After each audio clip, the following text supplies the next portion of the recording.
Ariana Hale had always been the kind of woman people whispered about the moment she walked into a room. Brilliant, fearless, relentless. By the age of 32, she had already become the youngest CEO of Hale Tech, a company she built from a tiny garage in Ohio with nothing but an old laptop, a dream, and a stubborn belief that she was meant for more. But success brings two things: praise and predators. And Ariana had both.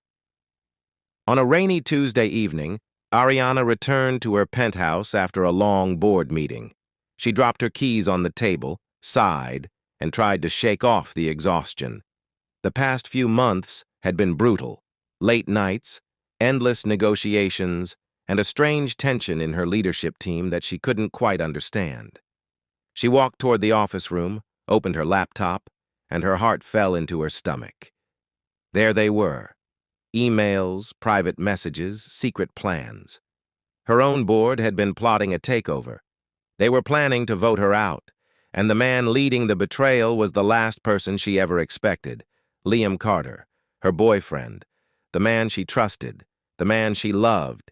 He had used her, watched her work till dawn, listened to her dreams, and secretly destroyed her from inside.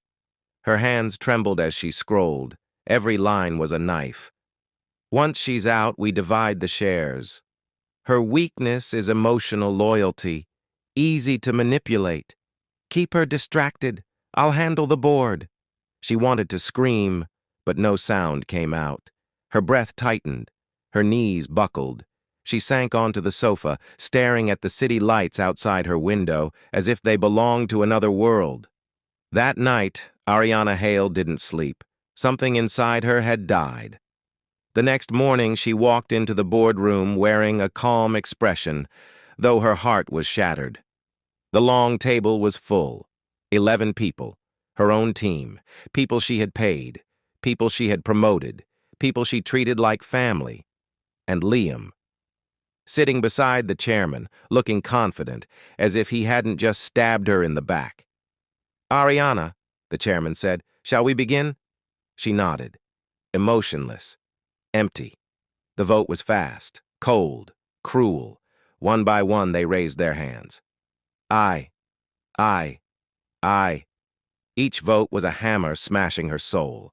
When it was over, the chairman gave a fake sympathetic smile. "I'm sorry," he said, "but this is business."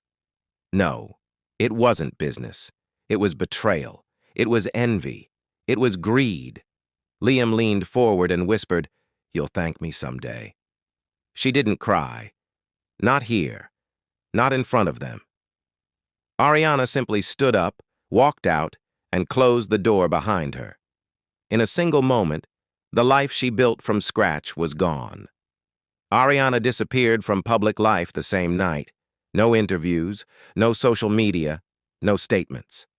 She packed a suitcase and took the first late-night bus to a small coastal town she had once visited as a kid.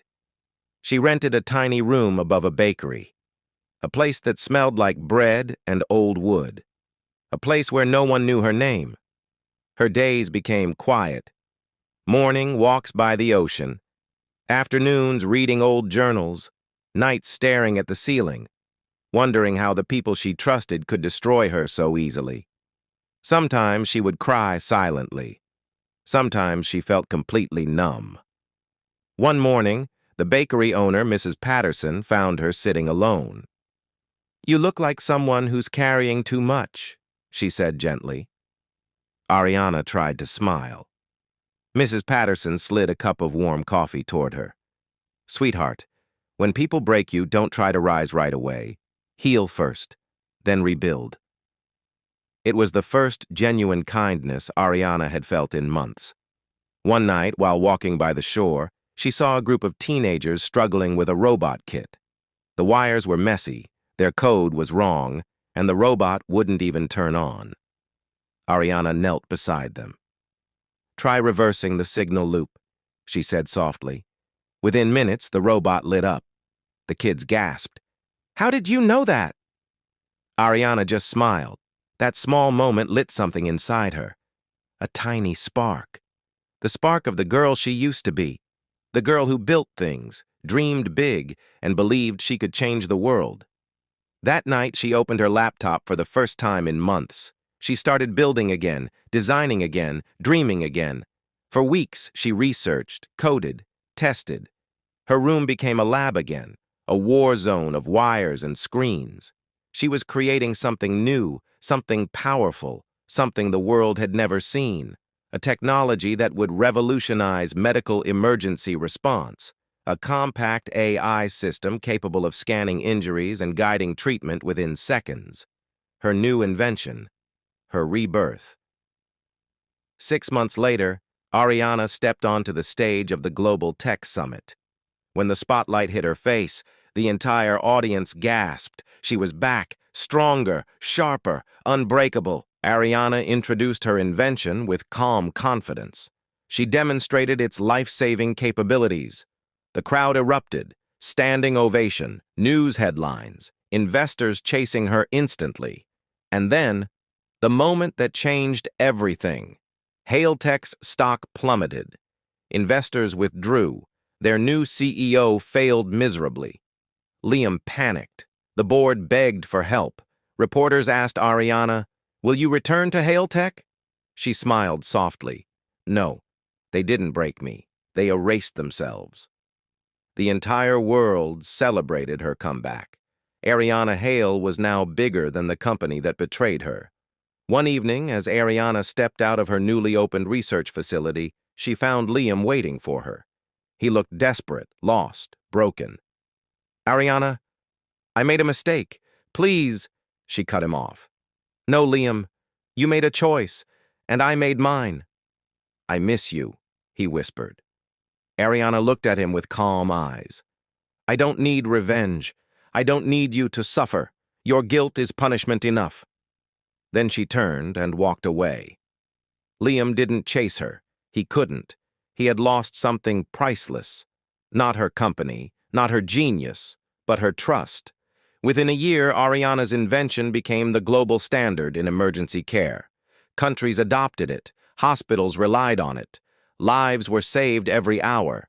Ariana Hale became a symbol of resilience, a reminder that the world may try to break you, but only you decide whether you stay broken.